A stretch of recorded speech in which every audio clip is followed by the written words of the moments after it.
Welcome to the Sharpe Way Show. Yes, it is 7 p.m. on the East Coast, which means what are you doing? Looking at my mug. Yes, you are. Absolutely. I appreciate it so much. You know what I'm going to ask? So I'm going to ask you anyway. Like, comment, share. It does matter for all those algorithm thingies. I sounded techie there. To make sure that happens so that we can get around our constant shadow banning. You guys have to like, comment, share, so it will matter. If you want to support the show, please do so. Head over to our Patreon account, patreon.com/SharpeWay. If you're making a big dollars, throw me $100 a month because you're making the big money.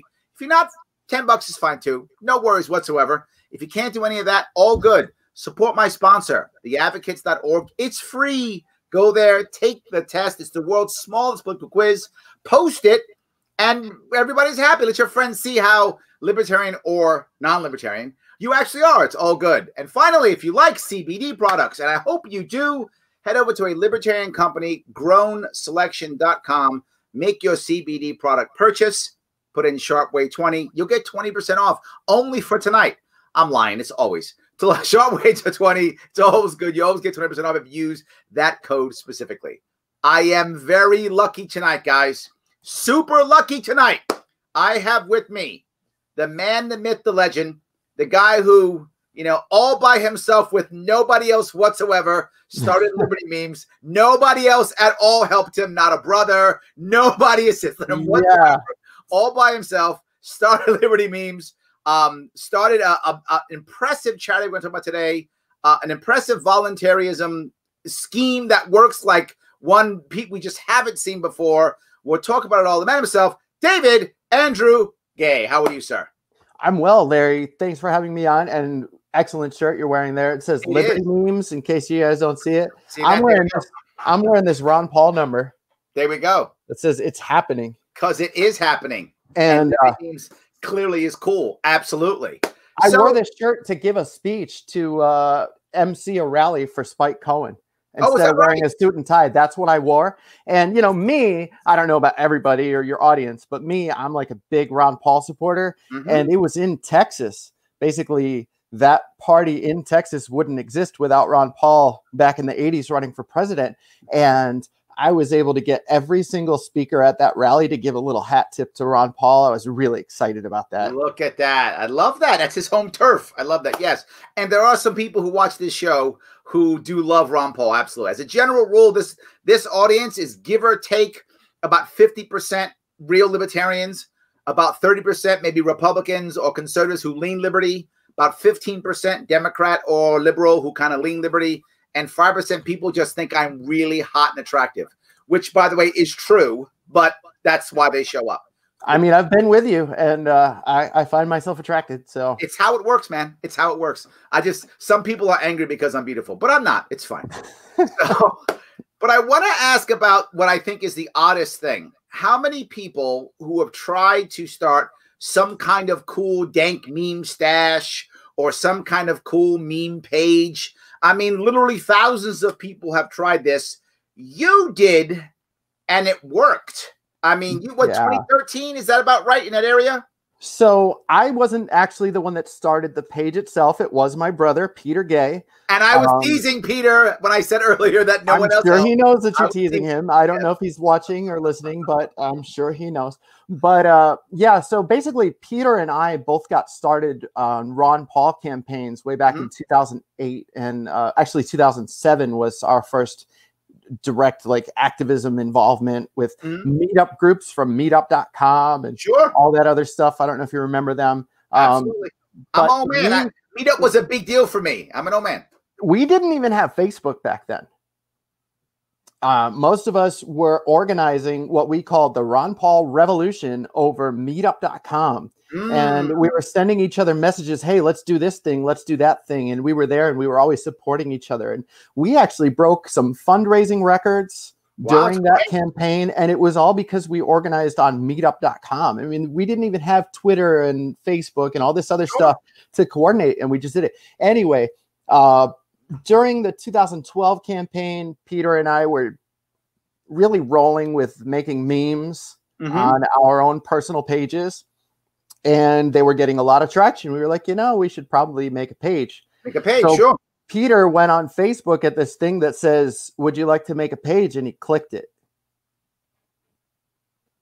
That's how it got started. That's the whole story. He clicked the thing. I love it. Good story. So yeah. You started doing it. I love it. And it started exploding, but you got in trouble. We get in trouble every once in a while. Yep, the first time we got in trouble was in 2016. We got a notification that our memes had been taken down and that we were at risk of having our page unpublished. Yep. And it was really just a picture of Hillary Clinton that says, silly Americans, laws are for poor people. And that picture came out the same day that the head of the FBI determined that he wasn't going to file federal charges for her 30,000 federal charges potential list. And so we posted that meme immediately, and it said, silly Americans, laws are for poor people. And that went absolutely viral all over the internet, like 20 million shares in the first hour. And what happened was we influenced the news cycle before anybody else got to see the story about the FBI not pressing charges. There we go. So that was a problem because this was already circulating by lunchtime.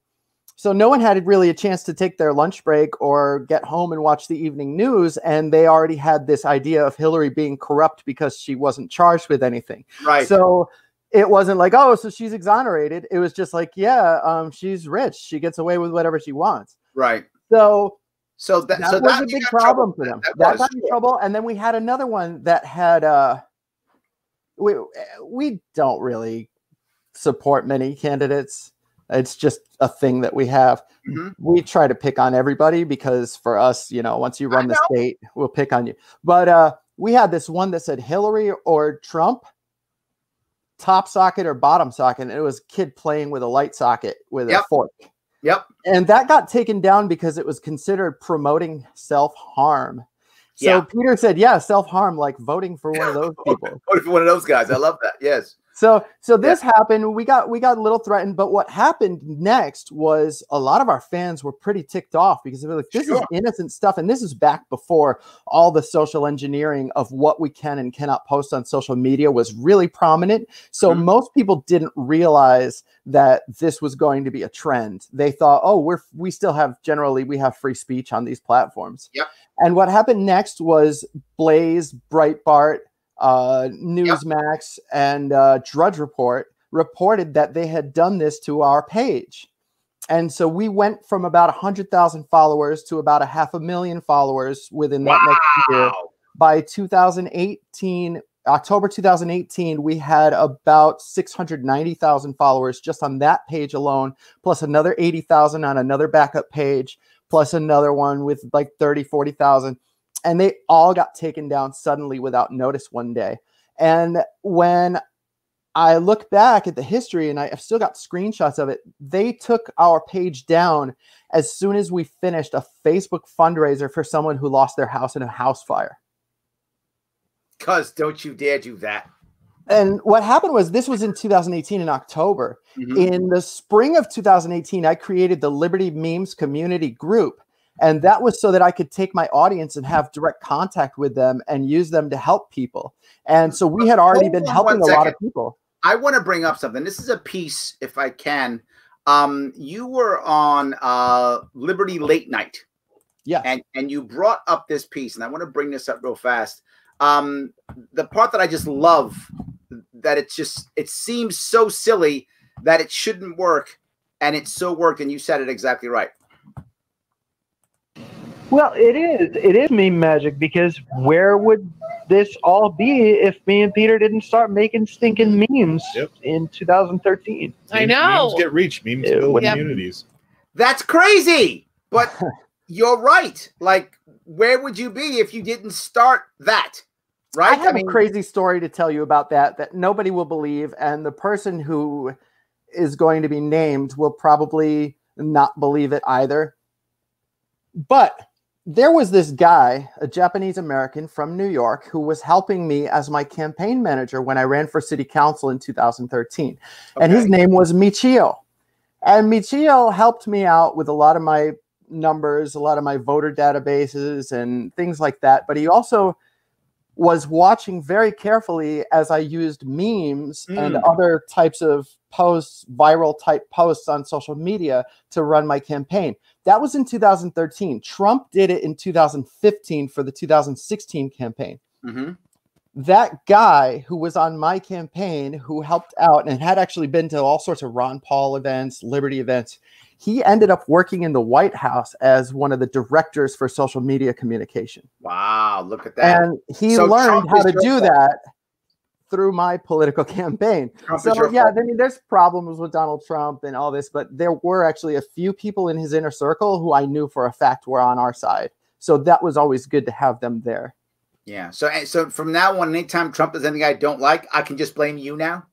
No. You can thank me anytime he gives a hat tip to Ron Paul, because he's got those people in his inner circle saying, hey, you better say something good about liberty right now. So when he does something good, I'll ignore you, and something bad, I'll blame you. That's the way I want to make it happen. Dude, I just want someone to blame. That's all. It's the same thing with the Hillary Clinton memes, because we were so brutal to her and kind of laughed at all the stuff that he did. So everybody says, well, you guys support Donald Trump. I was like, no, we just can't stand Hillary Clinton. So we will take the congratulations for tanking her and say, oh, but I didn't have my hands on that other train wreck.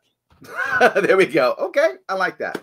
So now you make this group, and its initial goal of making this side group was just so you could directly have a way of reaching out to people that wouldn't get zucked. Is that kind of the original idea? It was something that wouldn't get zucked, that you could reach out to these people. That was it.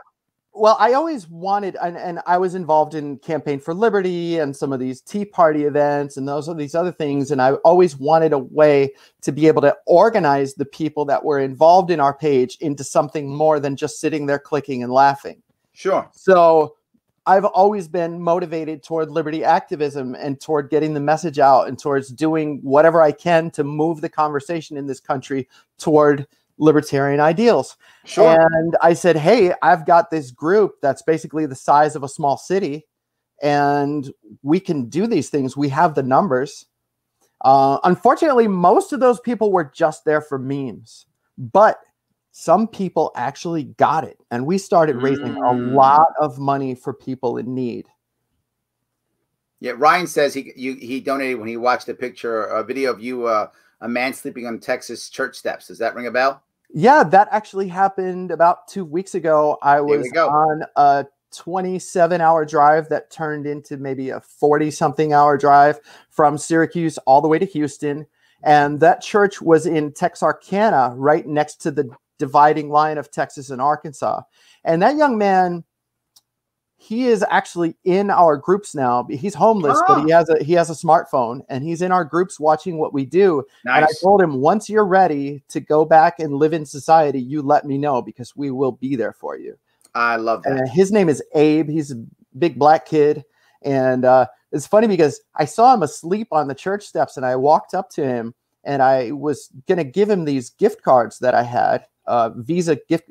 I'm crazy. Whenever I take a trip, I don't fly. I drive so that I can meet people that I can help along the way and spread the message of what we do with Liberty Memes. And I was giving him these $25 gift cards, and he was asleep. So he let out the biggest scream on the live stream that you ever hear. It was just great. And then he said, oh, you're here to help me out. Oh, that's awesome. How about you sit down for a little while and we'll have a conversation and a Bible study and a prayer meeting? I was like, yeah, sure. Why not? So I sat there and just chatted it up with him for about an hour and a half at like 2 o'clock in the morning in Texarkana, when I was telling my guy in Houston that I would be there in a couple hours. So I was late for that. Yes, you were. But that's the kind of thing I do. And I want to actually finish this story, because I prayed with him that he would realize that he would be a much better evangelist. He's like really passionate about the Bible and stuff. Sure. And I said, you'd be a much better evangelist if you lived in a house. Yes. And he gave me a big hug and said, you know, nobody really sets him straight that way. And he appreciated it. And now he's in our groups. So he might even see this because I posted this to the group that I added him to. And I would love for Abe to see that because Abe is a really, really great dude. But to follow that up, 2 weeks before that, I'll tell you this story. Actually, it goes back a year. It was snowing. It was freezing cold. I live in Syracuse. So between Erie, Pennsylvania, where Liberty Late Night is, and Syracuse, we get the most snow of any city of over 100,000 people in the country. So when you see tracks leading into the woods in the snow, when it's just one set, it's usually someone is living back there in the snow. So I saw tracks by the mall between a parking lot in a little strip of woods. And I went back there and saw this guy living in a hobbit house that he had cobbled together out of plywood in the middle of the woods. I mean, you can't really call a guy homeless if he actually built a house. He doesn't have an address, though. Yeah. So he doesn't have an address. So I saw this door. I knocked on the door. The guy comes and says, "Can I help you?" I was like, "Well, you're the one living in the woods. I'd like to help you." Maybe I should be asking you that question. Yeah. And he asked me for a pair of thermal boots, a new coat, some things to keep warm, things like that. And I went the next day to Burlington Coat Factory and I found a brand new, beautiful pair of thermal Timberlands and some jeans and some long underwear and, you know, thermal shirt and stuff like that, and a coat and pillow and all sorts of other things. And I brought it to him, brought him some food, and I even brought him a propane heater with like 10 extra propane tanks. And I said, "Here's how to use this inside of your shack without getting carbon monoxide poisoning." And he said he understood. He's done that before, so that was good.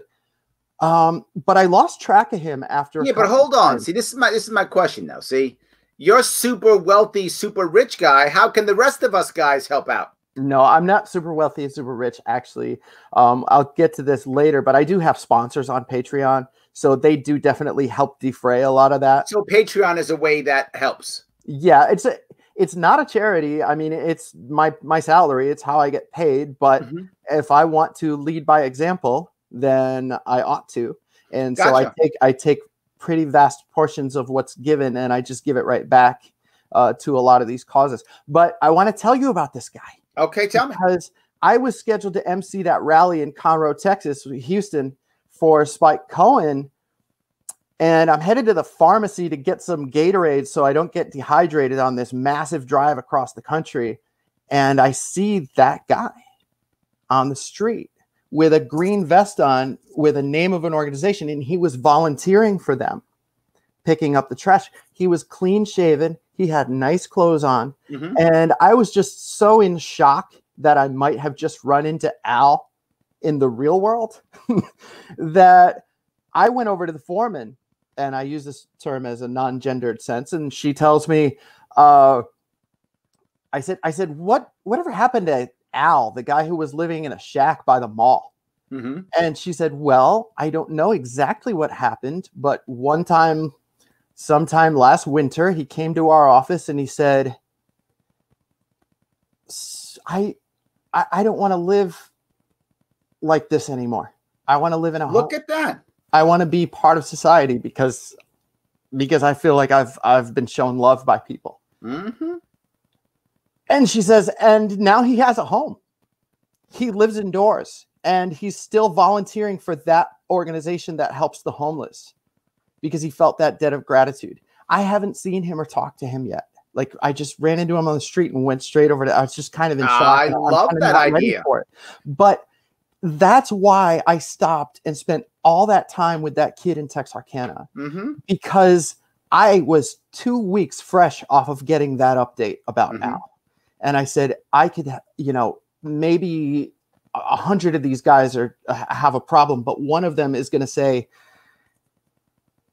I think I'm ready to go back into society. And absolutely, that's why you treat everybody this way. And that's why I help people through Liberty Memes, because you just never know. So if what someone's going through and what'll be a catalyst for them. That one of the biggest parts is respect, mutual respect. Yeah. Yeah. I'm with you. The amount of times I've dealt with, the population of veterans who are often in a similar situation, And just someone having a conversation, like you said, can sometimes move somebody into wanting to take action in themselves instead of feeling like the world's ending and why bother, right? Yeah. And you know, the homeless population in general, once they're homeless for about a year or so, most of them in their own heads are like, this is my life forever.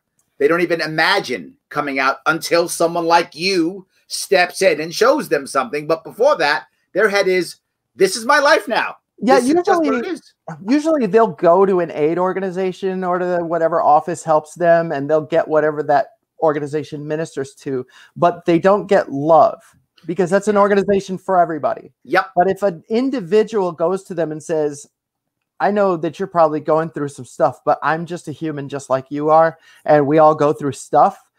What can I do to help you as a person get out of this and be a regular person just like me? I mean, but none of us are regular. I'm pretty crazy myself, but it helps. And just treating people with human dignity, something that we've lost on the internet, we talk. There is no freaking way that anybody would talk to somebody in real life the way we talk to each other on the internet.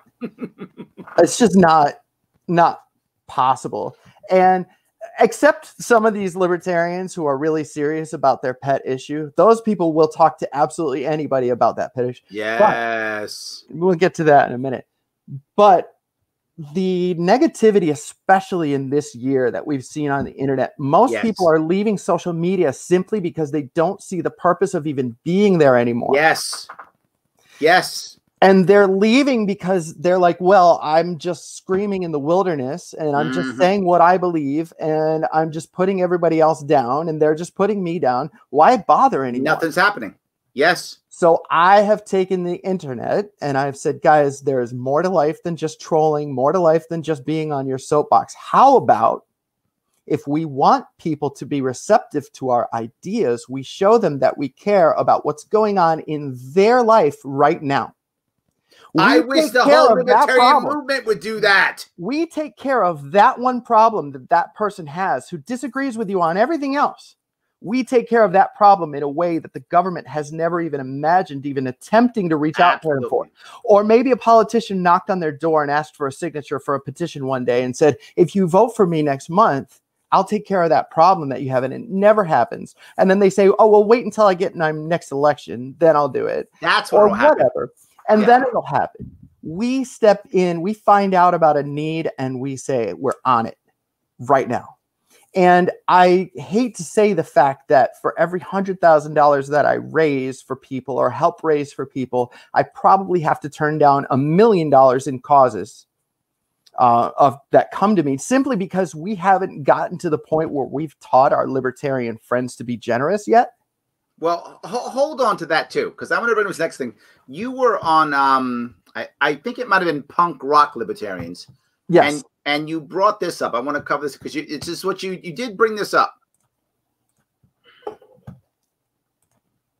So we're basically the hosts and we're the promoters of the cause, and that's pretty much my job. I do that full time because when there's a cause, there's a lot more that goes into it than just posting it to the page. There's a lot of curation that goes on. There's vetting that goes on. There's messaging all my different groups that help break through the algorithm. There's commenting. There's reposting. There's finding different ways to word things so that people actually get the point that this person needs help.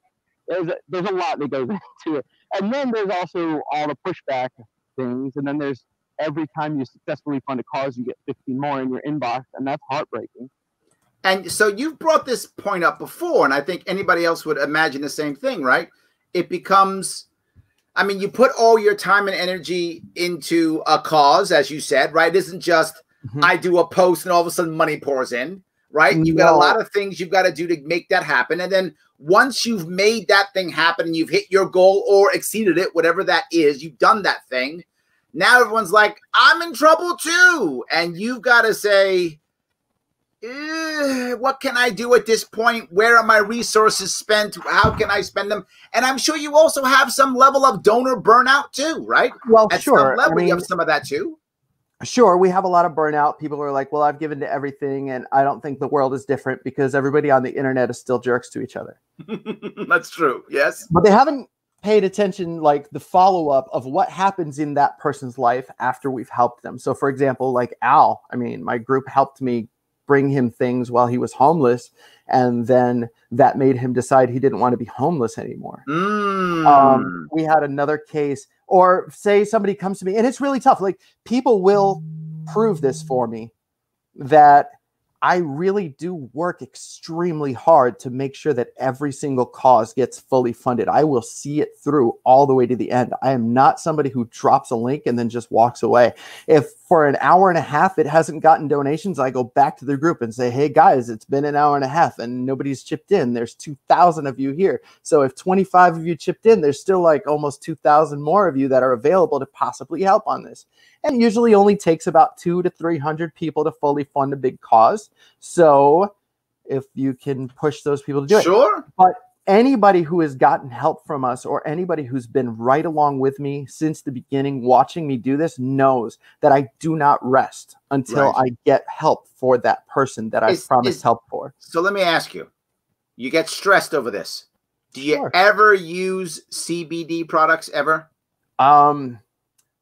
I mean, there's another component to that plant, you know. I know. I'm not asking for other component. I'm asking only for this. Have you ever used that? Is that something you would use? I do sometimes. Hold on one second. Listen to this guy.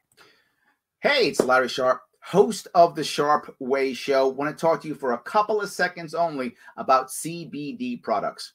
Look, if you think that they should be part of your health regimen, or they already are, you're dealing with maybe pain or anxiety or some other issue, head on over to grownselection.com. Check them out. They're a libertarian-owned company. They understand that you own your body and should treat yourself the way you think you should be treated. Of course they do. You do too, and so do I.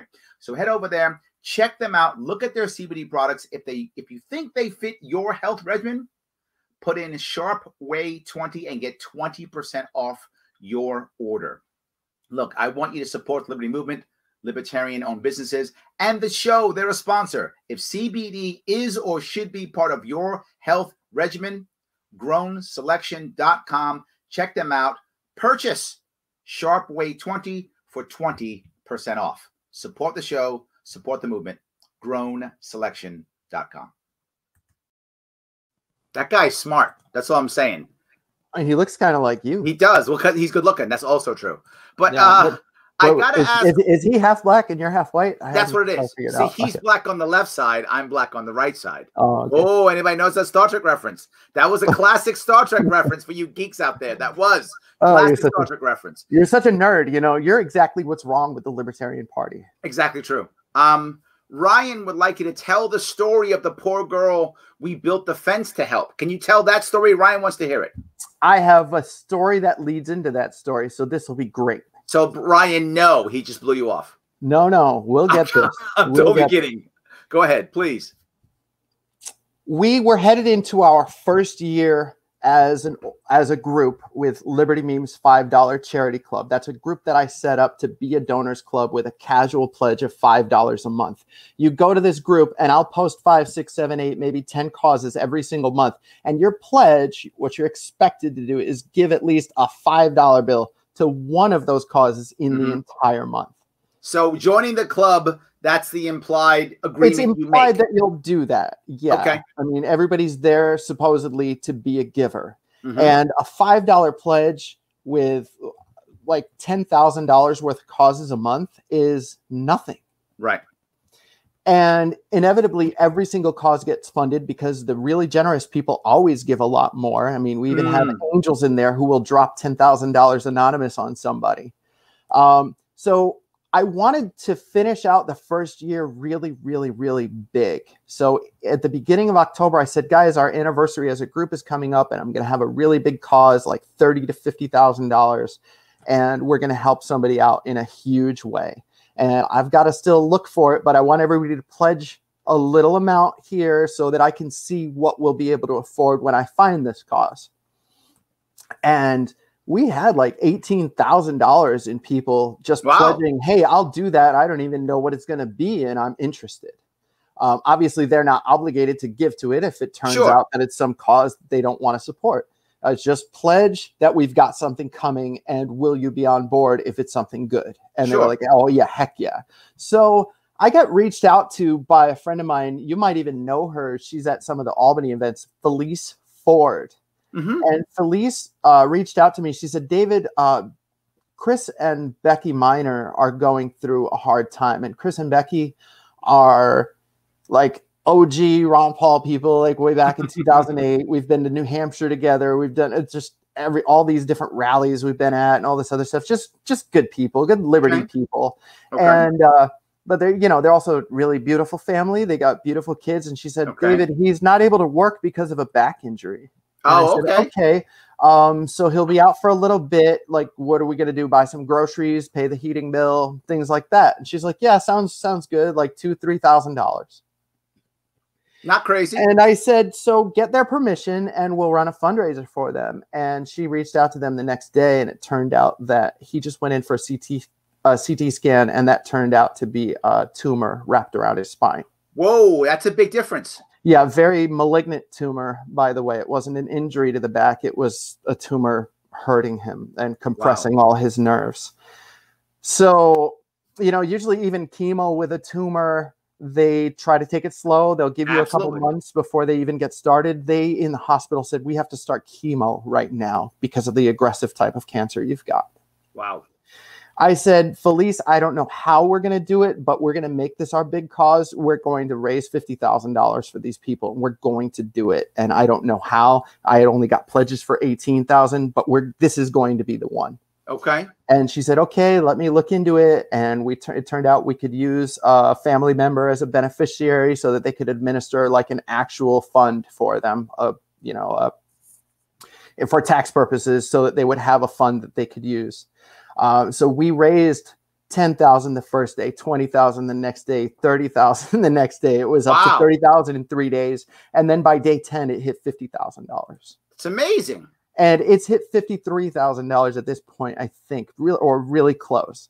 And what happened next is somebody else reached out to me, somebody who's one of what I referred to as our angels, someone who I know donates huge chunks to things. And I've seen him do absolute miracles for people.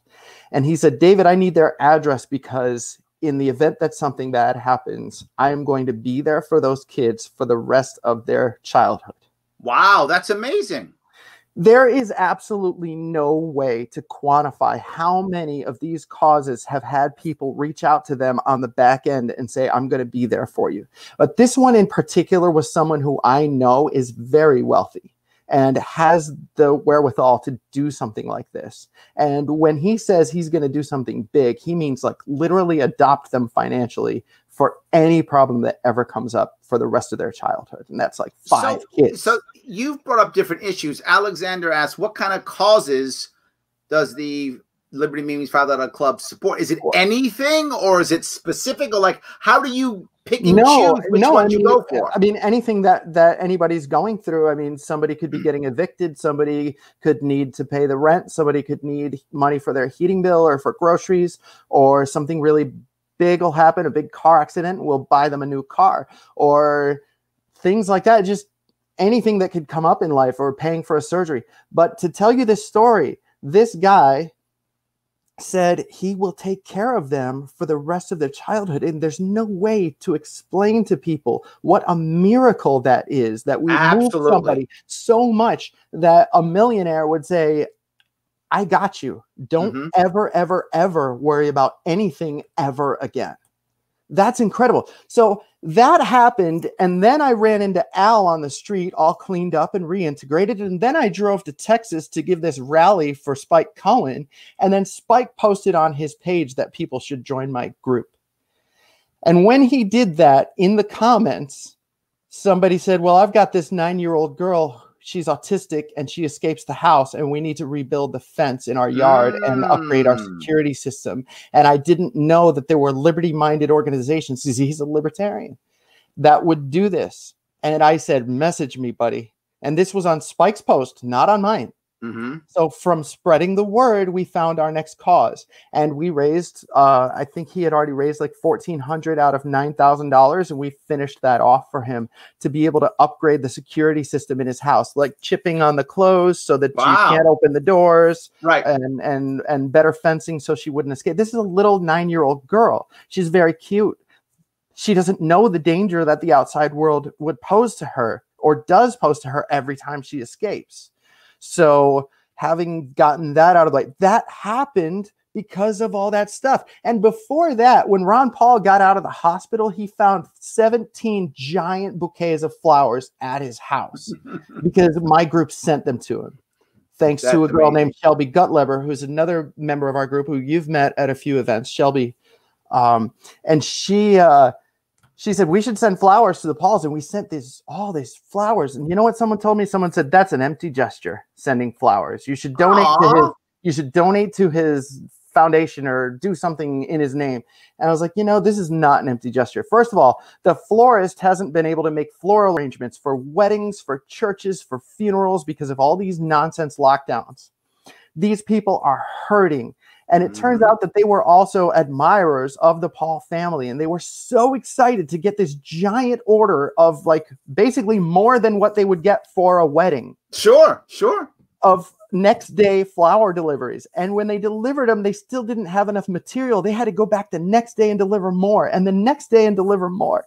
They were so excited to visit the Pauls and so excited that they finally got business. I love it. And they spread the word around town and they say, you know who helped us?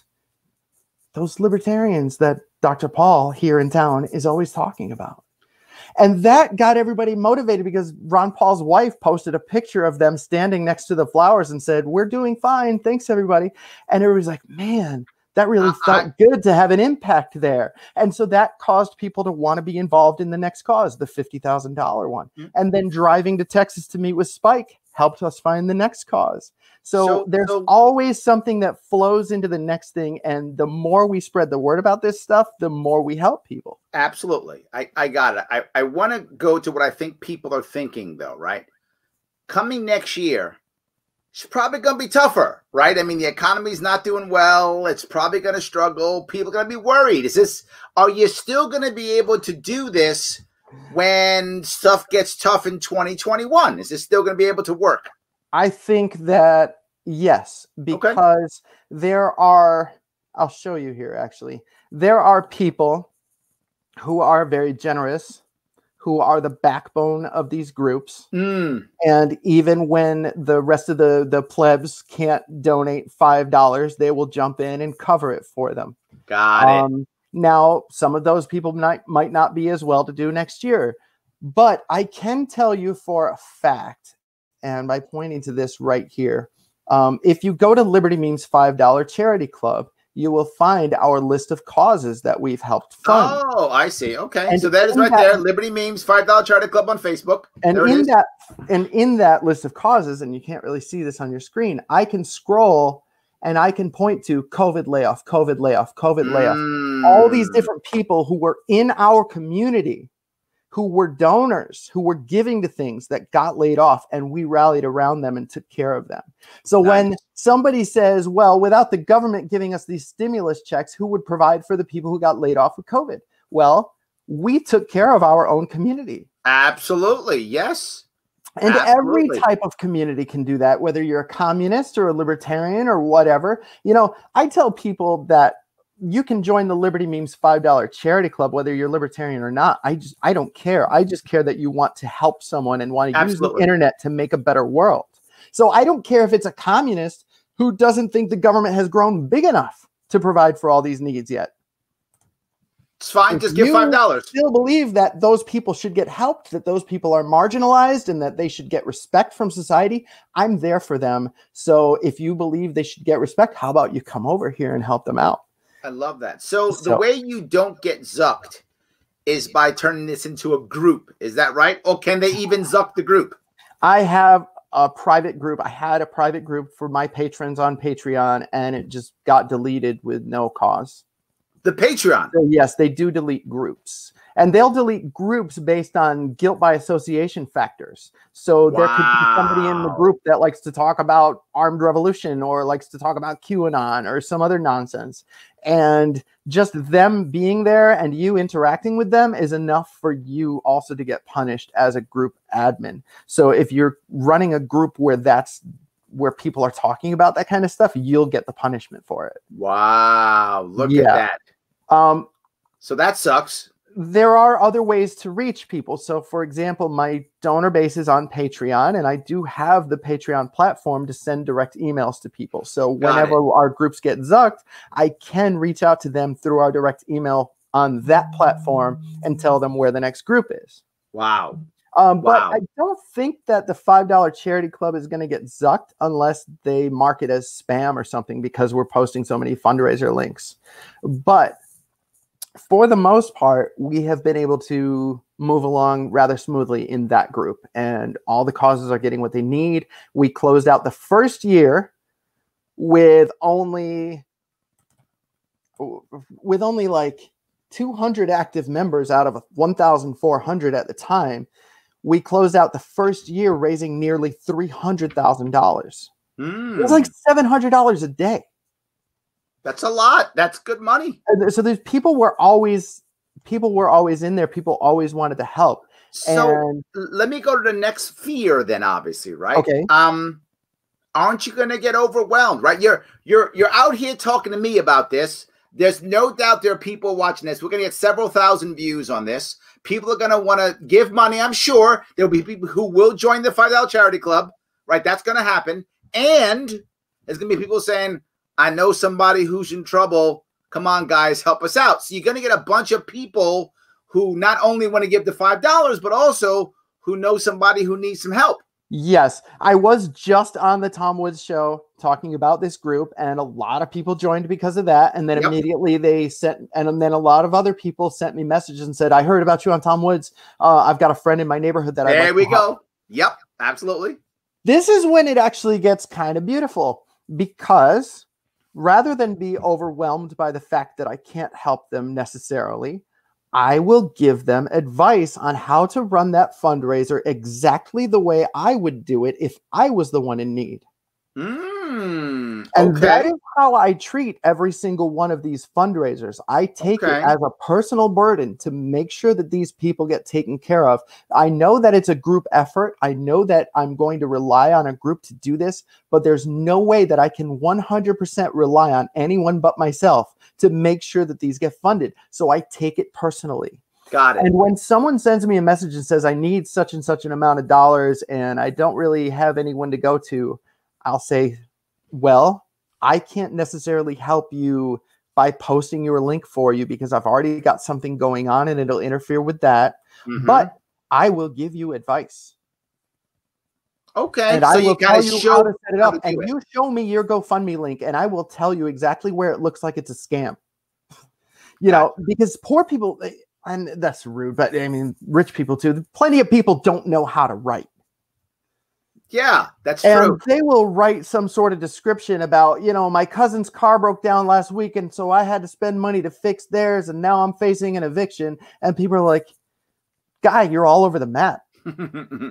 So I will get to the bottom of a situation like that and find out what it is that they actually need money for and say, okay, let's set up a fundraiser for that. And let's make sure that your picture is something that people actually want to look at, not like a sideways picture of you smoking a bowl or something, you know, and make sure the picture is, you know, something that people will click on, and that the caption, the title is something that people will be interested in helping, and teach you methods for tagging your friends to make sure that it gets seen. Now, that's one of my red flags. If someone refuses to host their own fundraiser to even get the ball rolling while they're waiting for me, it usually means that they're afraid to let anybody else know, because somebody can get in there and say, you know what, buddy, this isn't true. So no, but I get you completely. When you want someone who's willing to actually work for that, if they need to really work for it. I get it. We should thank Ryan Bedford right now, because he said he is a patron on Patreon to only two things: Liberty memes and Larry Sharpe. So what's your Patreon? What is it? Mine is patreon.com/Liberty Memes. Liberty Memes. There it is. Patreon.com/Liberty Memes. And mine, of course, is /Sharpe Way. Thank you, Ryan. You are the man. But this story that I just told you about giving someone advice, there was a girl who was in a coma because of the flu. I think she was 6 or 7 years old, and she went blind because of this coma. And a guy in our group reached out to me and said, I know you've got other causes, but can you give me advice for how to run this? And I did. And I've got like page after page of messages with him telling him exactly how to do this, exactly the way I would do it. And he did. And it got featured by CNN. Nice. Well, Dwayne says right there, teach a man to fish is what you're doing. Yes. Well, in the situation with it getting featured by CNN, obviously they had their own propaganda they wanted to push about getting the flu shot. Sure, of course. But whatever. Whatever. The girl got the money. The family raised $50,000 because of it. And it was like a $25,000 goal originally, and it hit $50,000. And it took care of that. And a couple weeks later, after paying for a lot of therapy and going to these appointments, which means taking off time from work, so we funded those people being able to do that. Yep. The mother noticed that the little girl wasn't feeling the walls to walk around the hall anymore. Oh, look at that. She could see. Yep. And this isn't the first time a Liberty Memes fundraiser has caused a child to get therapy to be able to see again. Look at that. So that's the kind of thing that we do. I mean, absolute miracles. When I look at some of the things that we do, I'm like, this is extraordinary. Why would I ever complain about the trolls when we've got these amazing people in the world? So there are a lot of blessings. And then I look at libertarians in general. There are some absolutely incredible people in the liberty movement. There are some extraordinary people who keep their talents hidden. And I'm like, if we knew exactly what you're good at and what you're good at and what you're good at, we took every single one of those pieces and put them together on a giant tapestry of the liberty movement, we would be unstoppable. Absolutely. But we spend all our time in these, for lack of a better term, dick measuring contests to see who's a better libertarian or a better activist than everybody, that we don't say, well, who's really good at this one thing and stays in that lane. I say that all the time. I'm a business guy. I talk about it all the time. And what you do well. Yes. So 100%. I look at like libertarian events where they're like, well, how many doors did you knock on and how many petitions did you get signed? And I'm like, well, what if that's not what that person's good at? That's yes. Yes. I literally got talents me that. For these people. And we have, like you and I both talk about all the time. Like, listen, if you can't afford to give to my Patreon or to this fundraiser, give me a time donation, give me a click, give me a share. That helps spread the message. Let me get some questions if I can. Sure. Alexander says, what's David's opinion on allowing voluntary charitable donations to be tax deductible? Do you think this might water down the voluntarism in $5 Club? Well, I would actually like to set up a fund where I could give to a lot of these causes without having to pressure the groups. But I do also like the idea that people are able to just reach out and help somebody in their real life with their real life problem without thinking, do I get a tax refund for this? Okay. So there's two sides to that. And I think I'll be able to deal with both of them. But I actually have always preferred the idea of people giving because they want to give. But doesn't this go back to what you said about the CNN thing, right? CNN wanted to get their reason for helping the person out was so they could push the narrative of the flu. Do you really care if I'm giving you the 10 grand because it's tax deductible? You still get your 10 grand, don't you? Yeah, I mean, in cases of it being 10 grand, yeah, those people want it to be a non-for-profit for sure, because they could get a tax deduction for something that big, and that would be a big motivator. But when it's just like the people who are just like, here's $5 every month or two, I'm not setting it up for that, and I'd actually like to have both opportunities to do that. I got it. So I'm getting there. That's something for the future. I love that. I think there are a lot of people, and I'm seeing all of the comments come in, who are doing this, right? They are trying to do the right thing by people around them. And, you know, there were so many bad reasons or bad things that came out of the COVID, 19 government response. But I think one of the silver linings was a lot of people decided they have to help each other. A Yes. lot of people decided to come out. Yes, and that's actually amazing, especially in a year like this where you look around and all you see is the negative, no matter who Right. you are.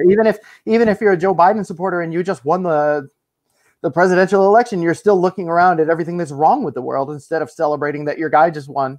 Absolutely. I mean, everybody is this way right now, and it doesn't have to be that way. I mean, I'm proving that it's not necessarily that way with everybody. I mean, obviously negativity is louder. Sure. But we are really changing things. So I make these trips, and the reason I'm on your show and the reason I want to be out there explaining this stuff is because there are a lot of liberty activists right now who are active on the Joe Jorgensen campaign, who were active on the Gary Johnson campaign, who were active on the Ron Paul campaigns. And every single one of them, you know, either stayed involved and is still involved today or faded away because the election was lost. Yeah.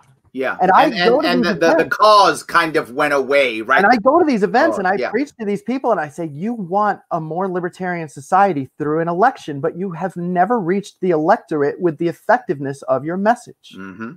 So when you go to a neighborhood and you turn things around for them and you say, I'm doing this because libertarians actually care about you more than the government will ever even possibly be able to, then your job as a campaigner becomes so much easier because they'll say, oh, you guys are on the ballot around here. I've heard about you. You fixed my house. Right. Or my friend's house, or my cousin's house, or my brother's house, or you saved my uncle's life and paid for his heart surgery, absolutely, or something like that. When you help someone, they always tell somebody. Absolutely. There's almost nobody who's like, oh yeah, I just got $6,000 from these libertarians and I'm going to keep that really quiet. No, they will go to their civic organization, to their job, to their church, to their family, and they'll say, you know what's really weird? I got what I needed, but it was libertarians. And I didn't expect that. Didn't expect that because they're supposed to be the mean people. We're supposed to be the greedy ones. We're supposed to be the ones where if the government doesn't provide X, we certainly wouldn't do it. Yep, absolutely. And I've got that list that I just scrolled through. And I can say, well, I'll tell you, we did that one in cause number 12. We did that one on cause number 32. We did that one on cause number 60. And I can say we did it and we still do it. And I'm sure we'll do it again. Absolutely. And it changes lives. Now, my message is to all those people who were involved in libertarian campaigns, for Libertarian Party, for activism, lobbying, all this stuff. You can do this on a casual basis. You can join that there Liberty Memes $5 charity club, or you can do something completely on your own, but just be involved in helping people. And especially, I like the GoFundMe method because they allow you to leave comments when you give. So it'll be flooded. There's like 400 different GoFundMes on the internet right now that are flooded with comments that say Liberty Memes sent me, Liberty Memes care, Libertarians care, voluntarism is the way, taxation is theft, check out this guy or that guy in the LP or whatever. But people are using that to spread the message while directly impacting someone's life. But more importantly, hold on, there's a more important piece. If I give, now I can talk trash. Oh, sure. See, now I can talk trash. That's even more important than helping people talking trash. What's more important than that? Absolutely. Well, listen, what I want to say is all these people who were involved in all these campaigns, if you got nothing to do right now, do this, because we already have a base with enough people to change the world in a single year if every single one of us is doing this. And like I said, when I look at libertarian events, and there's certain people in the room that I know of, and in my groups that I know are doctors and lawyers and this and that, I say we are literally the League of Extraordinary Gentlemen, and none of us is using that. We're just sitting around saying, oh, we can't win, can we? Huh? Change the world. I love it. Go out and actually change the world. Do something that actually helps other people. And next time you try to promote liberty, people will actually listen. All right. So I want to promote liberty with you for a second. I want to take you real fast. Well, I'm going to open this beer. You open it up. Drink the whole thing if you want to. This is called Do whatever you got to do. Hazy State by somebody. I don't know. I know. It's New York. We always have cool beer on here. I want to see where you stand on the world's smallest quiz. Right? You're supposed to be a terrible person because you're a libertarian. I think. Am I just supposed to answer the questions right now? Yeah, I'm gonna do it right up. Yep. Put it right now. All right. So, government. I wonder where you're gonna stand on this one. Government should not censor speech, press, media, or internet. You either agree, maybe, or disagree. No, I agree wholeheartedly. Wholeheartedly. So there's no exception for you. No exception. I love that. Military service should be voluntary. There should be no draft. Wholeheartedly. But what about the argument that then what about the enemies that are going to come over the border and kill us? We're all pretty well armed in this country. I'm not worried about that. Okay. All right. All right. There should be no laws regarding sex between consenting adults. I agree. I agree. And with the situation of prostitution, for example, when you don't have any legal status, you don't have any legal recourse when something bad happens to you. And even if you do, you think you don't because you're involved in something nefarious. Absolutely. Or something illicit, I should say. And so a lot of the abuse of human trafficking, especially when it comes to American people that are trafficked, would go away if they actually thought that they could go to the police after they've engaged in some of these so-called crimes. Absolutely true. Absolutely. Ryan, by the way, is going with Heineken, so I don't know. He thinks he's better than you, I think, but that's fine. Let him. You know, they say if you ain't Dutch, you ain't much. There we go. I like that. I'm Scottish, so that's fine.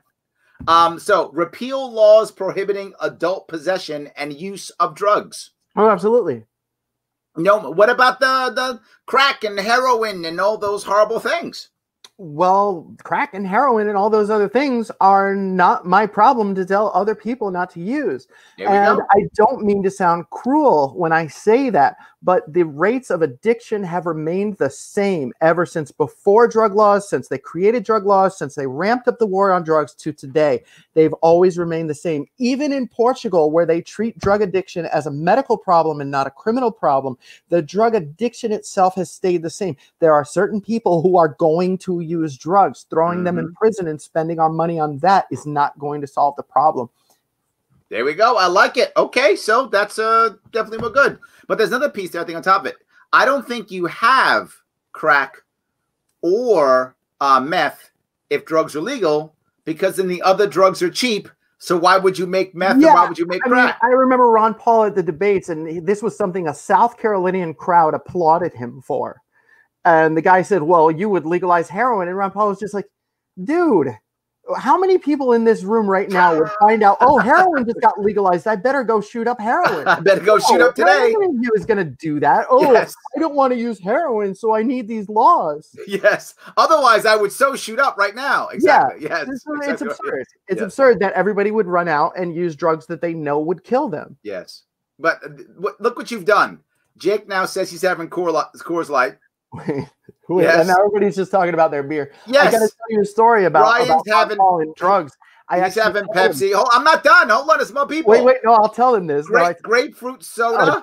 I mean, we're not done. I mean, we're going down. Look, see what you did? It's all your fault. All right, tell me. Let's finish this real fast. Hold on. Well, let me tell you this one, though. Does it work? All right, Ron Paul was giving a speech one day, and I reminded him that last time he gave a speech, he didn't talk about the war on drugs. So he's at Cornell University, and he tells people, you know, the government has no right to tell you what you can put in your body or lock people in jail over a plant.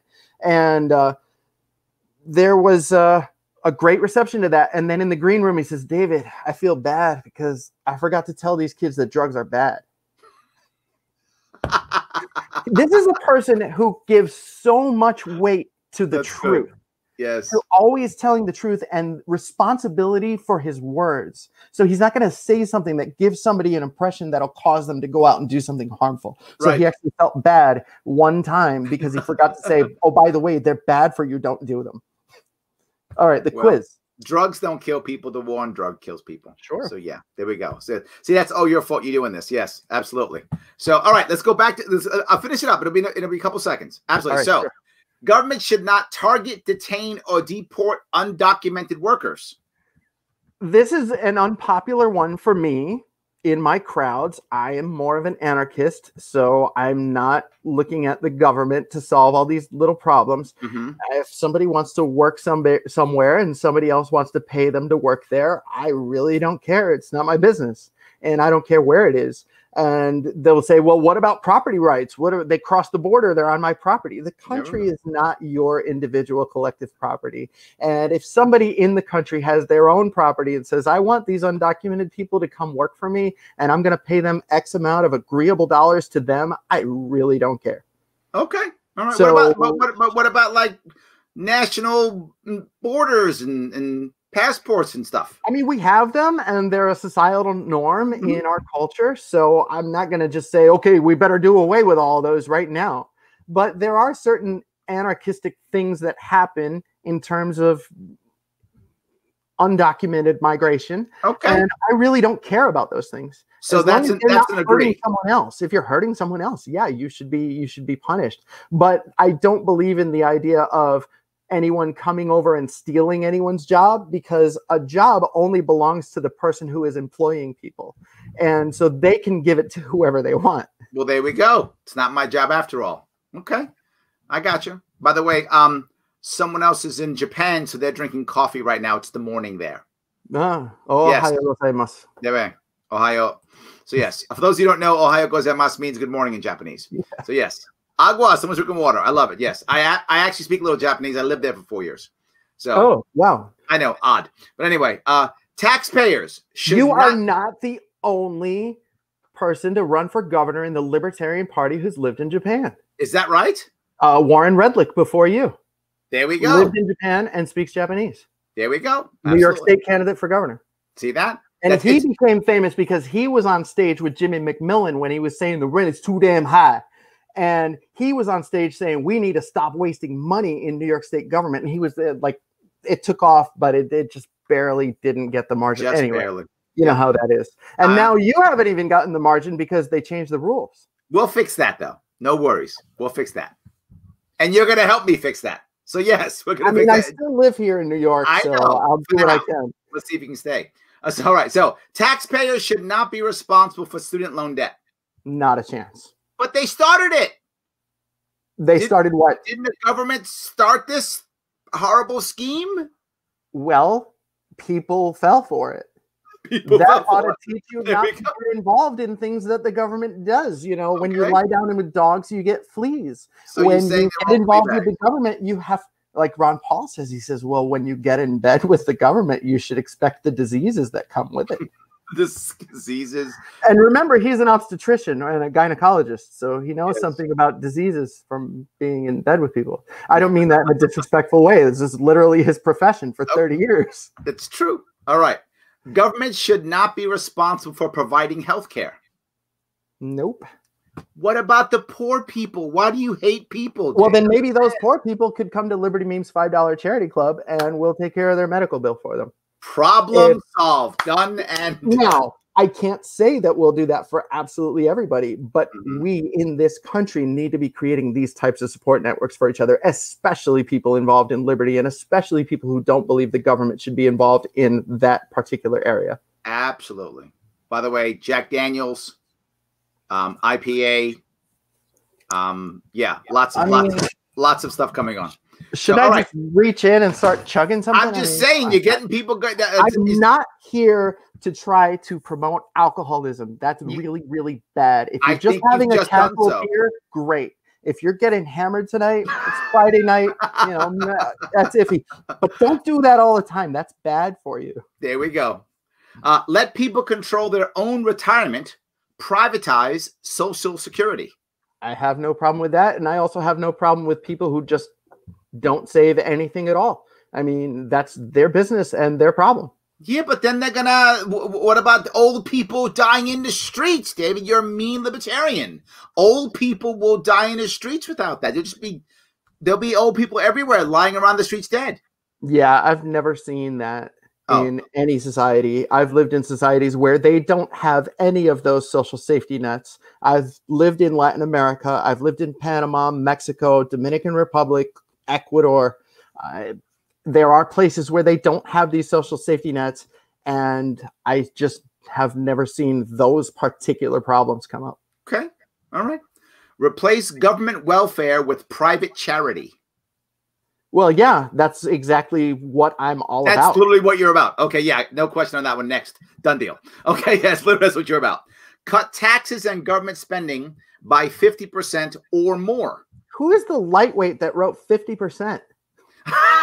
So he said or more. Can I get 99%, 100%? You could. That's more than 50. Yes. You know, I once said that we should set the minimum wage at $0, and I was immediately corrected by somebody who said that's too high. That's too high. Okay. There should be people who are allowed to pay for things as free work for their resumes. It's actually called, believe it or not, it's called going on vacation. I've heard of free work. I've heard no. People go out and they pay to do things like ride in a sleigh or drive a boat, and they pay for this to do a job. Mm-hmm. That's vacation. They pay to go do it. So it does happen. So we're good on that. Yes, we're good on that. So a bonus question: which do you think best reflects your views? Libertarian, progressive, moderate, conservative, authoritarian, or unsure? I feel like authoritarian for you. I'm unsure, but I'll say libertarian. Okay, I was just because I look at the anarcho-capitalists and the left libertarians and the libertarians and the paleos and the whatever, and I always look at them as, you know, you guys we're headed in the same direction. That's just true. Work together. Absolutely. Look at you. We're not surprised. 100, top of the pyramid. Top of the pyramid. Look at you go. Now you should know. This isn't just some quiz I took and I chose the answers that I thought I could get away with and say, oh, hey, everybody, I'm 100% libertarian.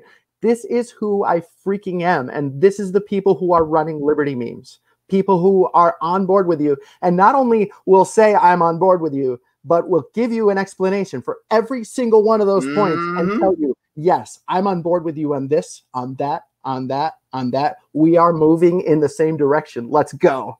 I'm with you. I mean, if you've seen what I've done, I bring anybody on my show. I brought socialists on my show. I brought all types of people on my show. Republicans, Democrats, doesn't matter, because I want them to talk and I want them to start moving towards our way. I'm greedy. I want 7 billion libertarians. Well, if I don't get 7 billion, it's a problem. Spike said something really awesome that stuck with me. It's not his quote. It's a Theodore Roosevelt quote of all people, but he said, nobody cares what you know until they know that you care. That is actually older than that even. But we have to be people who actually care about others. We can't just go on the internet and come up with our pet libertarian issue about whatever nonsense and expect everybody to just jump on board because we're right and you're wrong. Absolutely. It doesn't work that way. Absolutely. I totally agree completely. So let me ask you. Okay, go ahead. Anything else you want to bring up before we wrap this up? Some story you want to tell, something you want to bring up, something you want to put up before we wrap this up? I was a young boy in Schenectady, New York, and it was a really snowy day, and a car crashed. And no, I don't know where I'm going with that. Okay. I love it. Thank you. That's good. Look, I got to tell you, I'm very happy you came. I'm very happy you talked to us about, what you're doing. And you did something so important. And that is you have allowed people and given people a way to walk the walk when we talk the talk. You're giving them that opportunity. And while I was joking about the talking trash, I wasn't. I really want people to do something like this. If you've got something else, go ahead. But I love the idea of Liberty Memes $5 Charity Club. I'm actually going to join. I hadn't. I am now going to. I'm going to join the club myself. So now I'm going to be the guy who says, I'm not just like it. I'm also a member. I will join also. So when we do this, this is a way of us actually showing who will help the poor. We will. I like to say to people, if you want to get involved and you're excited by what you've heard about what we've been able to accomplish with such small numbers, imagine what we'll be able to do when we get the numbers of people that were involved in the Ron Paul money bombs. Yep. We will be able to blow out cause after cause, or maybe even buy an entire school to help a city get out of drowning, whatever, with education. There's all sorts of things that you can imagine us being capable of when everybody's finally on board. So if you join the Liberty Memes $5 Charity Club, or if you just copy my model and do it somewhere else. Say, for example, you'll have a Texan voluntarist group, and they'll only help towns in Texas. So somebody in Abilene is in trouble, and they'll say, well, I'm a libertarian from El Paso, and I'm a libertarian from Houston, and I'm a libertarian from Dallas, and we're all here to help you. And people will be like, wow, libertarians are Texans. Yeah. And I'm a Texan, and I identify with that. So to have even regional groups of that, and I'm actually hoping to be able to expand and do that myself and start some Liberty Memes groups that are just based in their home state. Once that gets big enough, I don't even have to run all these causes on a national level. I can say, hey, there's something going on in your area that you can do. But even if you just copy my model, just don't keep it to yourself. Yes. Just don't join a group and say, this is the sum of my activism, being at this Libertarian Party meeting, or being at this convention, or being at this, or meeting up with my fellow libertarians, or in a quiet group online. Don't keep it to yourself. Show the world. Make a post about it. Say, you know what? Libertarians are actually leading the way right now in caring for the poor. How about the world see this? I love it. 100%. And the other thing I want to say is the left is really, really, really good at funding their mouthpieces for their political campaigns and their public service ads. The left absolutely loves to give billions of dollars to leftist causes and leftist media. And we're sitting here as libertarians like, oh, well, we should get attention because we've been doing all this awesome stuff. We can't get any of that attention unless we actually have money to fund attention getters. And that's why Liberty Memes has a Patreon. That's why Larry Sharpe has a Patreon. That's why you should support those things, because we should be out funding our own mouthpieces and our own people way better than the left is doing right now. That's why they're popular. That's why they're able to shape culture. That's why they're able to be in your newsfeed all day long, because they've got the money to do it. And the money is actually what's moving the tech world in their direction. 100% true. Yes, I agree. So freaking give money to libertarian causes, because I know you don't want people to touch your ducats, and I know taxation is theft, and you don't want the government to do that by force, and you don't want people stealing from you, but it's okay to give generously from your own heart, and it's okay for people to like you. I want them to like me. Absolutely. David, nothing but words of wisdom. I hope people will follow it. Thank you again for coming. Everybody else, thank you so much for watching. Guys, have a great weekend. I will be back on Monday. Have a great night. Thanks, Larry. Always a